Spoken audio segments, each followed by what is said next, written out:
Welcome back to another episode of Gear65. This is the Ultrabook series, and we are taking a look at 3 different Ultrabooks from Toshiba, Lenovo, and Asus respectively. And on this episode, we are taking a look at the Toshiba Portege Z830, Toshiba's Ultrabook. And in case you're wondering what is the Ultrabook, Ultrabook is a thin and light computer. It's a marketing term. It's basically, the Windows machine's version of the Apple's MacBook Air. So, we're going to take a look at the Toshiba version. And the first thing that you'll notice about the Toshiba's Ultrabook is that it's kind of, I hate to put it this way, but it looks a little bit boring. It looks like your typical laptop computer. It's a bit blocky.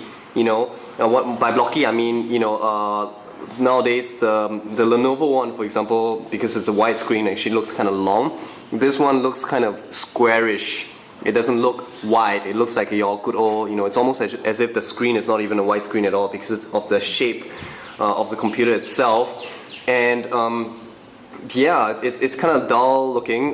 This is a normal trackpad. It's not your really cool, clean, unique trackpad thing. You've got physical buttons for the touchpad for both left click and right click. The good thing though is that it does come with a fingerprint scanner. That's something that the other 2 Ultrabooks did not come with. And you've got a physical button here for the trackpad. So like I said, this looks like just like your normal type of notebook computer. And if you take a look at it, there's not much differentiation. Even from far away, it doesn't look like a really like a premium Ultrabook. It looks like just any other notebook computer.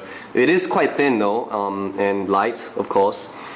But just by first impressions, it's not something that's gonna turn heads. That's one thing that you will know about this. It's got a little brushed metal type of carb casing on the top there, which is kind of, at least it makes it look a little bit expensive. But the moment you open it up, speaking of which, opening it up is not as easy as compared to the other computers because there is no prominent wedge.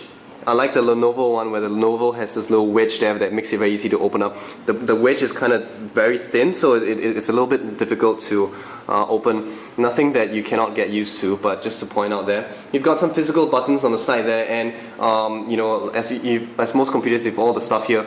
The only thing is that unlike the Lenovo one, the default is the function keys itself, meaning that F1, when you press F1, it is F1, and when you press F2, it is F2. If you want to do things such as brighten the monitor and things like that, you need to hold the function key in order to control the brightness. And when you hold the function key, you'll notice that they will show some printings on the top there to show you what each key means the moment you press them. And one very strange thing though is that they've put the mute button in the escape key.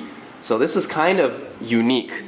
I don't know if it's a good unique or bad unique, but it's the first time I've seen a laptop where they put the mute button in the escape key, but that's just that. Speaking of keyboard though, I'm not very fond of this keyboard. It's very squishy, so the tactile feedback does not come back as well. So when you push the button, it kind of feels a bit like you haven't really pushed it properly, but you actually have. So it kind of gives you this, you don't feel very confident typing in this, at a first impression at least. Again, these are things that you can get used to. And again, when it comes to keyboards and trackpads and stuff like that, you should go to the shop and try it out yourself. But that is my personal impression when it came to the keyboard itself. Not my favorite keyboard, at least. That's one thing that I can tell you. Alright, let's take a look at the ports. On the side here you have the headphone as well as the microphone. The good thing is they are 2 separate connectors, so you don't need to have some special headset in order to use the microphone. You've got an SD card slot over here, and unlike the other 2 computers, there are ports behind.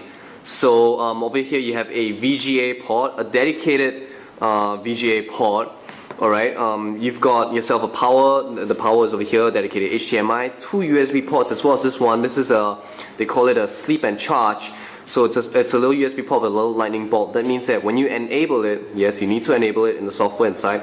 Once you enable it, you can use the computer's battery to charge your mobile phone, your iPhone, your Android phone, whatever, through the USB port, even though the computer is shut down, right?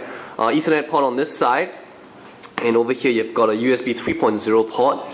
And Kensington lock. So this is this computer actually comes with 3 USB ports. One thing I really don't like about the Toshiba Portege Z830 is its giant power block. So this is This is the big power block that comes with this really ugly sticker that says here, be careful, may become hot. So it is kind of bulky, and it does come in 2 parts, but I wish they came with a much smaller one. But that's one complaint. One thing I didn't like about it is this giant power block.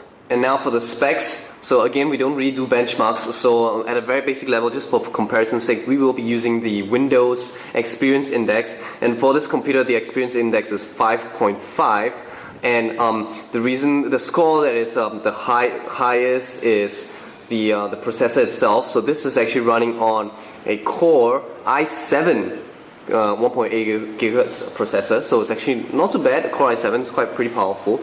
And 6 gigabytes of RAM. So this is the reason why it's kind of the Experience Index is slightly higher as a result. So again, 128 gigabytes of solid state drive built in.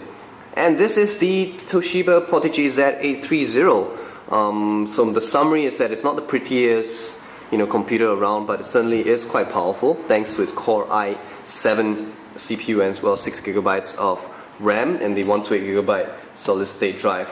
Right? If you thought this video was useful for you and helped you and you enjoyed this video, give us a thumbs up, let us know, and visit our website at www.tech65.org. Subscribe to our YouTube channel because we've got more Ultrabook videos, including the Lenovo as well as the Asus Ultrabooks. Be sure to go check them out.